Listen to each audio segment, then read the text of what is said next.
Hey there, welcome to the James Show. News Talk 820 WBAP, now on FM at 93.3. Calm down, Garrett. It's just an afternoon radio show. No need to get me all hyped up like I got to run through a brick wall like the Kool-Aid Man. Hans von Spakowski back on from the Heritage Foundation. And I know I had you on not too long ago. And then right after that, the next day, I was looking up something about border security or how many illegals have come across and done XYZ or registered to vote or something to that effect. And you were the guy that was quoted as the source in the in the article I was reading. So kind of cool to have you back on, Hans. Well, thanks for inviting me back. Yeah, so we are, of course, all wrapped up in what's going on with the election situation here. But right. One of the wrinkles in this is the back and forth on trying to clean out the voter rolls. Now, I understand both sides of this argument. I just happen to lean one way.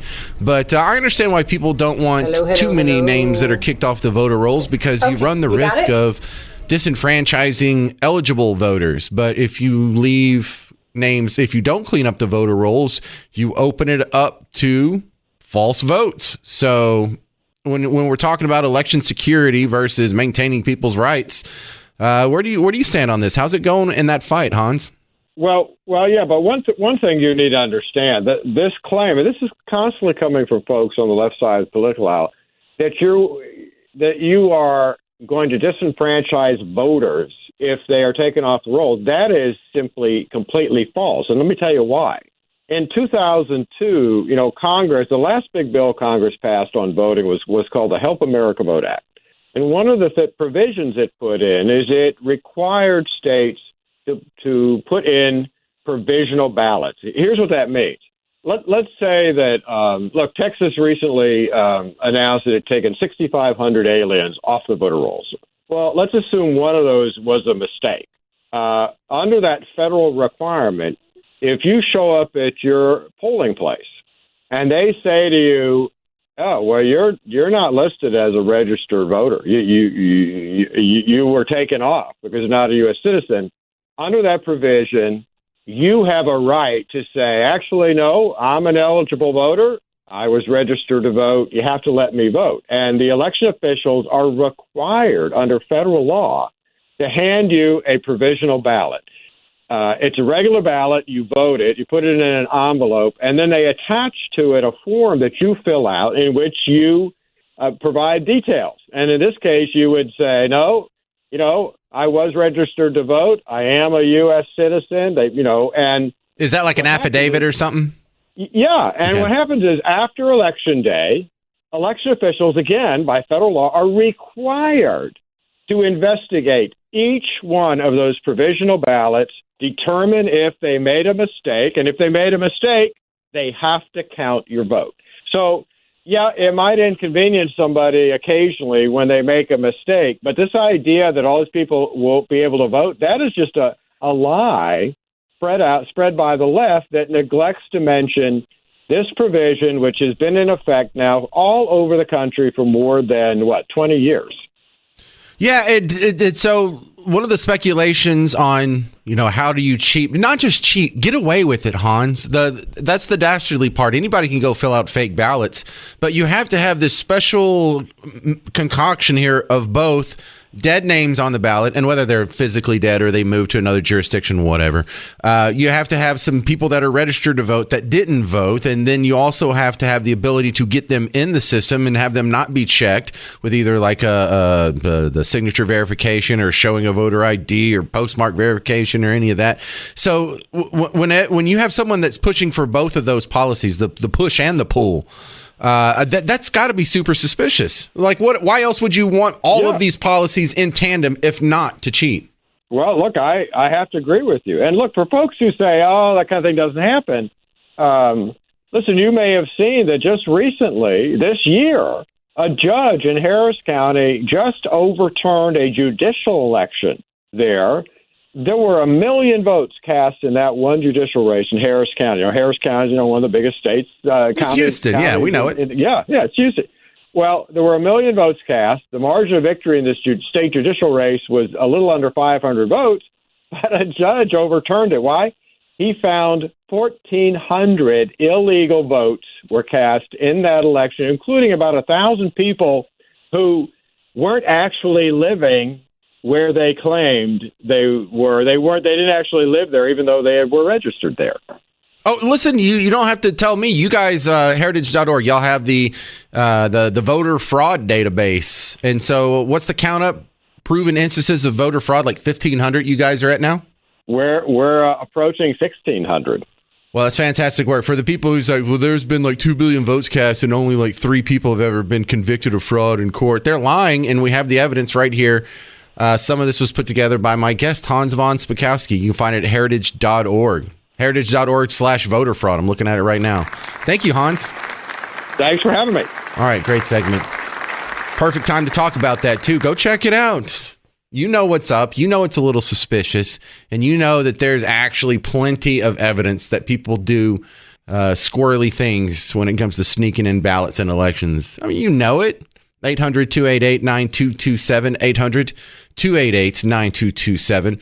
We will continue covering Decision 2024 next on The James Show. It's News Talk 820 WBAP, now on FM at 93.3. Hey there, welcome to The James Show. News Talk 820 WBAP, now on FM at 93.3. Yeah, I heard it this morning on MSNBC. You were called a fascist again. Mika Brzezinski on Morning Joe. Trump's just obsessed with Hitler, and that's what you support, don't you? Why? As important as Trump's fascism is, and is the lead story every day, his cozying up to dictators, his obsession with Hitler. All right, that's all I want you to hear. Just to show you the rhetoric, still hotter than it needs to be. That's for damn sure. They're not learning the lesson from the previous assassination attempts on President Trump. They're not watching their tongue. They're not turning down the temperature. In fact, they're keeping the heat on. So with that, security is going to be an issue. If you convince a big chunk of people that they're literally fighting Hitler, then you can expect some people to, once they believe in absurdity, to commit an atrocity. Joining the James Show again, retired Lieutenant Randy Sutton's back on. How big of an issue is security going to be at polling locations this election? I think it's going to be a bigger issue than it has ever been in the past. We're seeing, such an incredibly divided nation now, and you just played some of the insanity that is coming from the left, vilifying Donald Trump in ways that are it's actually shocking. Hang on a second, Randy. Can you hold your phone different? I think you're covering your microphone hole or something, because I can hear you. It just sounds muffled. Is this better? No, it sounds like you're talking to me through a blanket. How's this? All right, that's better. Go ahead. Okay, good. So what I'm saying is that I think because we're seeing such a divided nation, and the rhetoric that is coming from the left is really trying to incur violence, I believe. As you mentioned, there's already been 2 attempts on his life. We know that there's a foreign aspect to this with the Iranian threat. And so I believe that you're going to see a greater level of security at polling places than we have ever seen before. Well, let's not be too sensational going back at them. I don't believe most of the people that are talking like this are trying to incite violence, are trying to incur violence. I think they're indifferent toward it. What they're trying to do is scare the piss out of people to go vote for their side, and they're indifferent to the side effect it could have for crazy people to commit violence. Well, I think you're right there. I think that, but here's the reality. We know that there are people out there that are very susceptible to this kind of language. And so when you're dealing with the mental health issues that we've seen around the nation with shootings and mass shootings, it's a volatile situation. So I think what you're going to see is much more security at polls around the nation. We've seen in Maricopa County a huge level of security, including physical barriers. We're seeing a great level of law enforcement being utilized than I think we've ever seen before. And the threat level is high. And so the law enforcement community has to be responsive and is being responsive to the possibility of the threats at the polls, not just to poll workers, but also amongst different factions meeting at the polls and getting into arguments and that kind of thing. Well, Randy, do you think this is an issue that is of heightened interest to swing state voters? If you're going to go, harass people at the polls in Texas or California, you're probably wasting your time as far as affecting the outcome. But are swing states more susceptible to this? I don't know that it's going to be effective, but when you have temperatures rising at the levels that they have been, you can see the possibilities of violence taking place, spur of the moment violence, or because we've seen the Afghan terror threat take place. If one of those threats actually comes to fruition, and we see violence of a level at the polls, it will have a tremendously chilling effect on elections around the country. How come you got to speak at the RNC? That's a great question. I didn't expect that. The opportunity came about a week before, and someone had recommended me as a law enforcement speaker, and I got the invitation, and I was shocked more than anybody. But I got to tell you, it was a once in a lifetime experience. It was an incredible experience, and the fact that I shared that moment with Donald Trump when I kind of deviated from the script and said, "There's one thing I need to do, and that's salute my president." I tell you, that was I received hundreds and hundreds of messages from cops around the nation saying, "Randy, I felt like you guys were saluting us," and I tell you, I don't think there's not a greater feeling than that. Is it because you but what got you on their radar? Is it your work with the Wounded Blue, or what? Did you write a book? Well, I've been. It's the books that I've written. In fact, my new one is coming out in 2 weeks, Rescuing 911: The Fight for America's Safety. Mm-hmm. But it's also been the fact that I've been, a strong proponent of law and order and giving voice to the voiceless in the terms of my being the director of the Wounded Blue, which is a nationwide charity that helps injured and disabled police officers. So because of that advocacy, they reached out to me and gave me that incredible honor.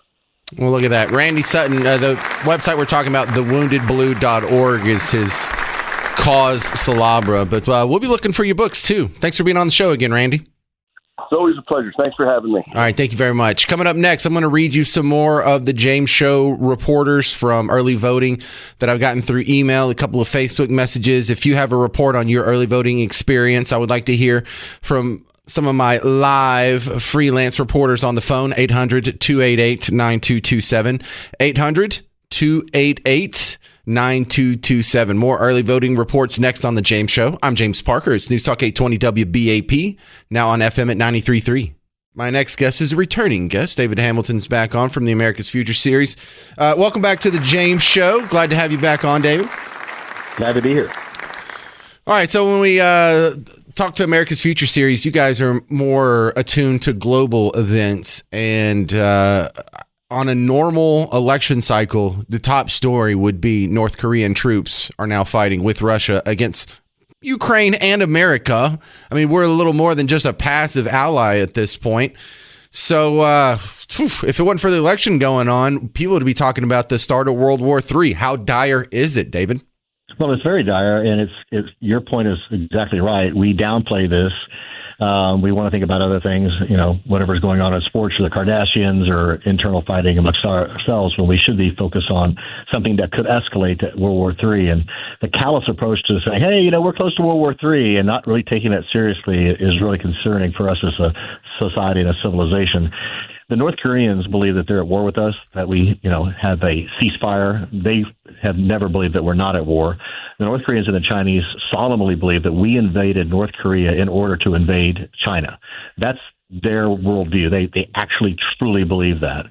And so it's not much of an extension for them to say, okay, hey, America is fighting against Russia, and the enemy of my enemy is my friend, and they'll be happy to send troops and arms over there, and they have been.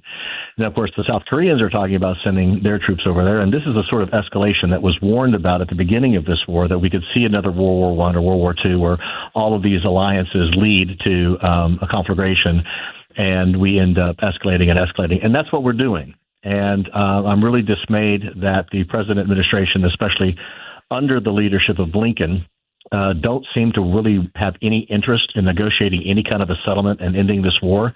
And they're using it like the Spanish Civil War to try out new gizmos and gadgets and tech and capabilities, and helping us figure out how to fight the war of the future on the backs and with the blood of the Ukrainian people. It's a very callous and very unprofessional, amateur, irresponsible way to conduct geopolitical national security. Do we know the size of North Korea's involvement, the number of troops? If it's anything, it's going to be the ones that they feed. They have two kinds of soldiers, the ones they feed and the ones they don't. What? Explain that. Well, if you're a soldier in the North Korean army, you eat rarely. You don't have good training. You get paid. Sometimes you don't get paid at all. But they have an elite group that is more like our regular army that is fully capable of conducting war. But those are more the special ops types. And if it's anything, it's that small group of special ops folks, not the sort of ragtag group of people that would love to run off if they could. Well, we've seen other failed states treat the military as some sort of social welfare program. So that sounds like kind of like what they're doing. They have the real fighting force, and then the people they just have so they can put them in barracks instead of having them sleep on the streets, I suppose.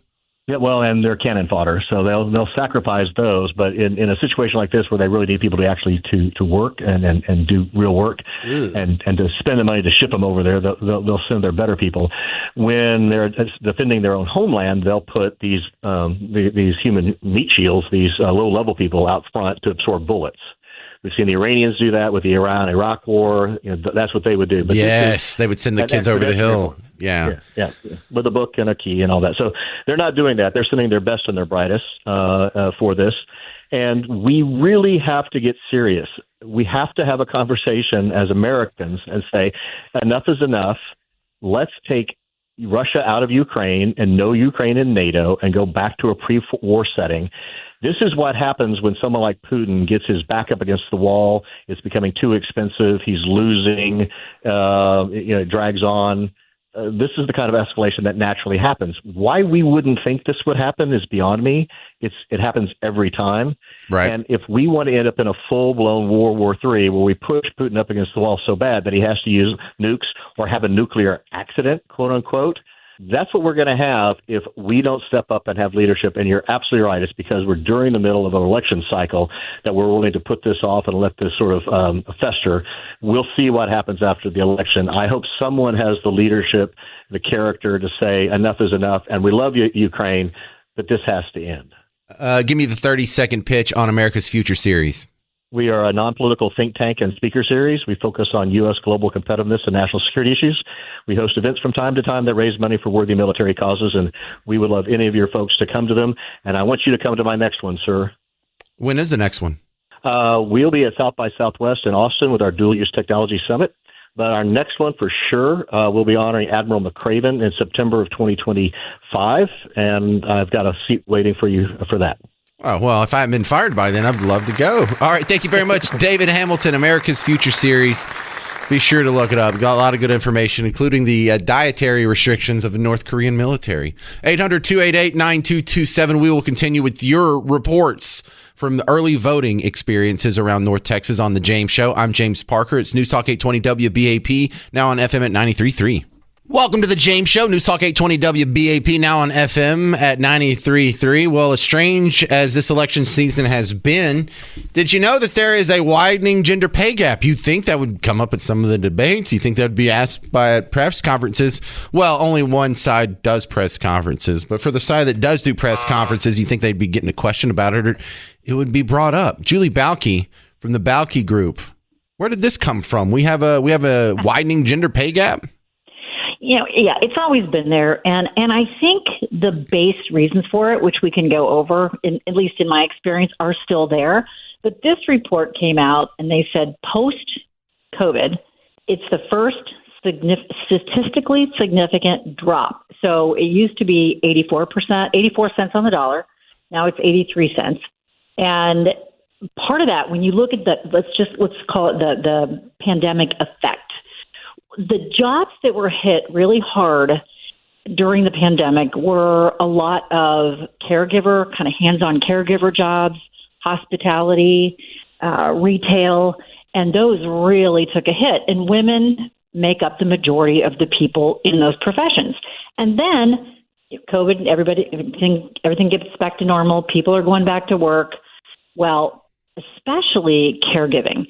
So one of the sectors that did not come back strongly after the pandemic was childcare and elder care. There is still a huge shortage. And so what has happened is women have typically taken the brunt of that and have been the ones in the household to stay home and fill that gap, either by taking a pay cut, coming down to, or maybe getting flexibility for a pay cut, working 2 to 3 days a week. Same with elder care. And people moved closer to their families in order to provide these kind of services during the pandemic because their options were really limited.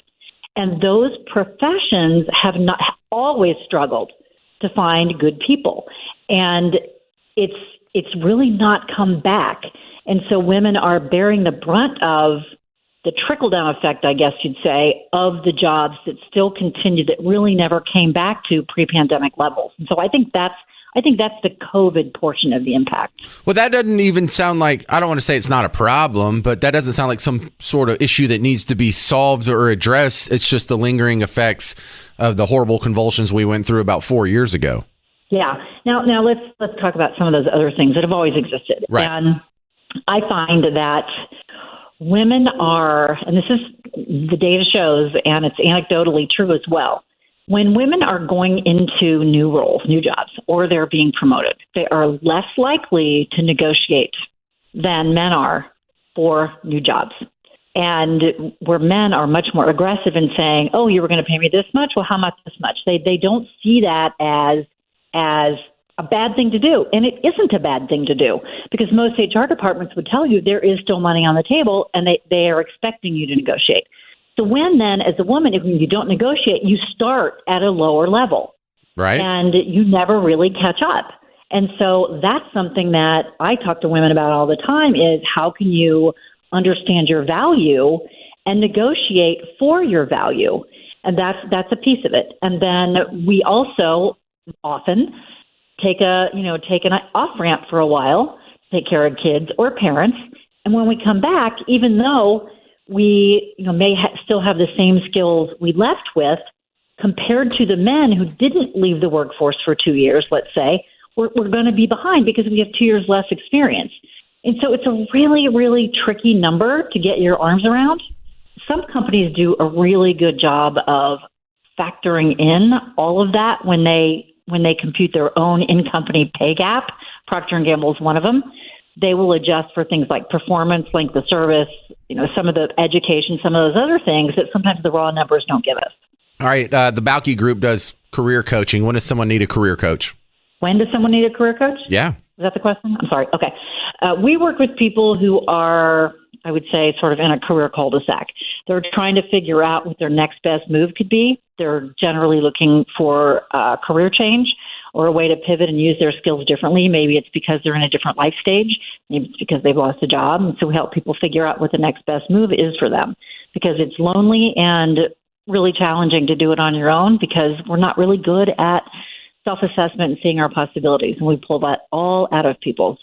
Thank you very much. This is Julie Bauke. Even you. We could even help you. Oh, I'm way beyond help. The Bauke Group, BAUKE Group.com. Thank you very much, Julie.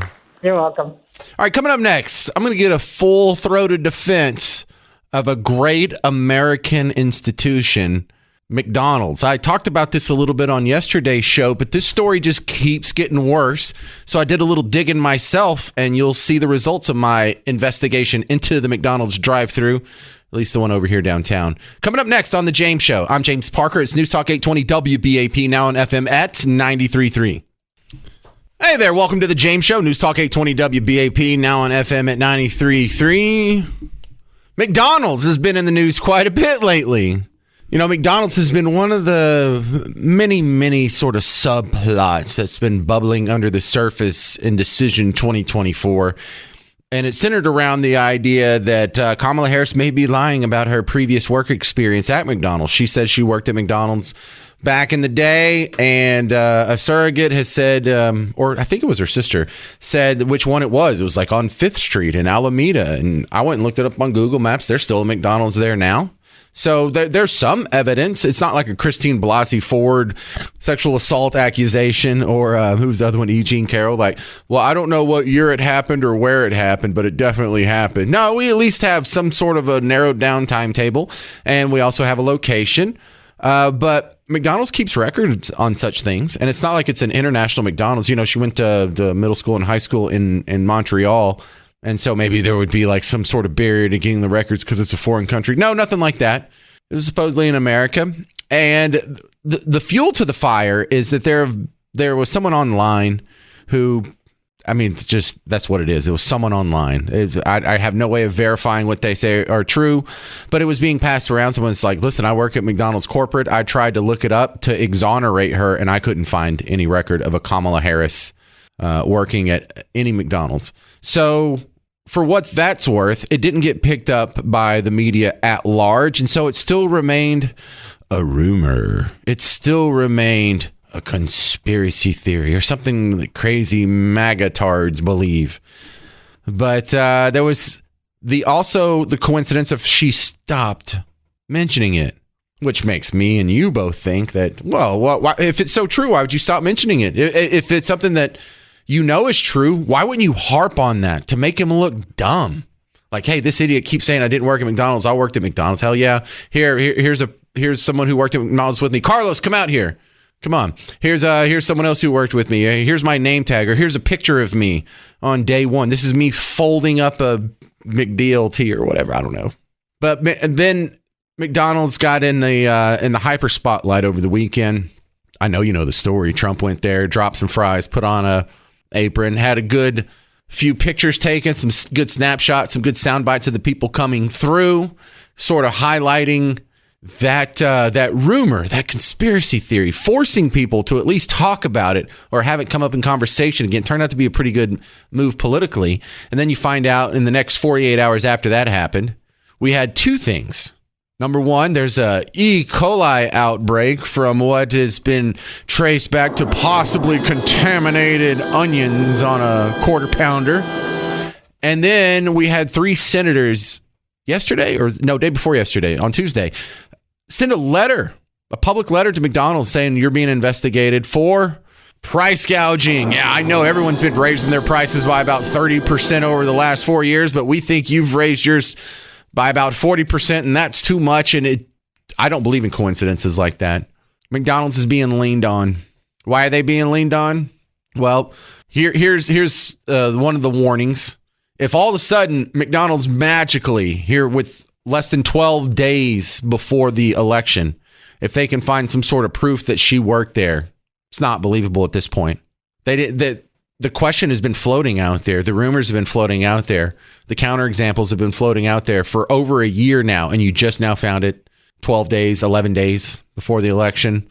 What a coincidence. You just found it the same week that it was announced that there's 2 investigations against you from 2 federal agencies. One, the Federal Trade Commission's looking into you for price gouging, and the other one, we have the CDC and the FDA looking into you for E. coli. It's not believable. And the problem is McDonald's has been so successfully demonized and diminished, whether you actively hate them. Remember when Morgan Spurlock, the guy made Super Size Me, the documentary about how horrible McDonald's food is and how it's just killing people. And if you eat this, you're not even eating real food. It's all processed and evil and it's not natural. And turned out to all be bogus, by the way. That film got debunked here now to the end of time, but it did win a whole lot of awards, made the guy millions of dollars, and he wasn't ostracized from polite society. He got a Netflix show, and he got to do other specials and host other things, other projects.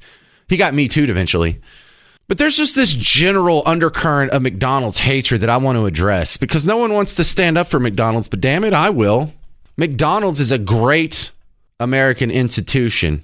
And you can pretend like you don't like it, but when you get some fresh fries, you don't have to be like drunk at 1 a.m. to appreciate it. Just Not the 7-minute old fries, the fresh fries that are still crispy and they crunch, and they're the right width, they're the right level of cook, the right level of crisp. You love those fries. And don't tell me you don't like the hamburgers either. Granted, the patty's gotten smaller and they've gotten a little chintzy with the ingredients, but it's not bad. And you don't even have to be a fan. It seems to be like also some sort of elitist thing, like, oh, McDonald's. I would never eat there. I would never let my kids eat in a McDonald's. I'm too good for that. Dude, McDonald's has done more to put food in the bellies of the bottom rung of American society than any government program ever has. I mean, they're probably only in competition with Walmart themselves, another amazing American institution that deserves to be heralded, not ridiculed, but it's constantly under attack by the same people who attack McDonald's. Those two companies have done more to raise the standard of living for the average American than any combination of federal agencies in American history. They've done more to raise the standard of living for poor people than any other institution in world history. Thank you very much, except for maybe the Christian church. We're going to have a industry expert on tomorrow to talk about this a little bit more in depth. But something's going on with this McDonald's thing, and I think it stinks. I went there today, went through the drive-thru because I was going to get a quarter pounder just to support him. I was going to get a quarter pounder for Joseph too. Yeah, just to support this great American institution. Quarter pounder off the menu. So I got the double chicken Big Mac instead, and that was pretty good. But yeah, McDonald's is under attack. I'll defend them. Stay put. Coming up next, the great one, Mark Levin, and then Chris Crock. So stick around. And if you want more James Show after this, I invite you to check out the James Show podcast. It will live on at WBAP.com and the WBAP app. I'm James Parker. This has been the James Show. News Talk 820 WBAP, now on FM at 93.3.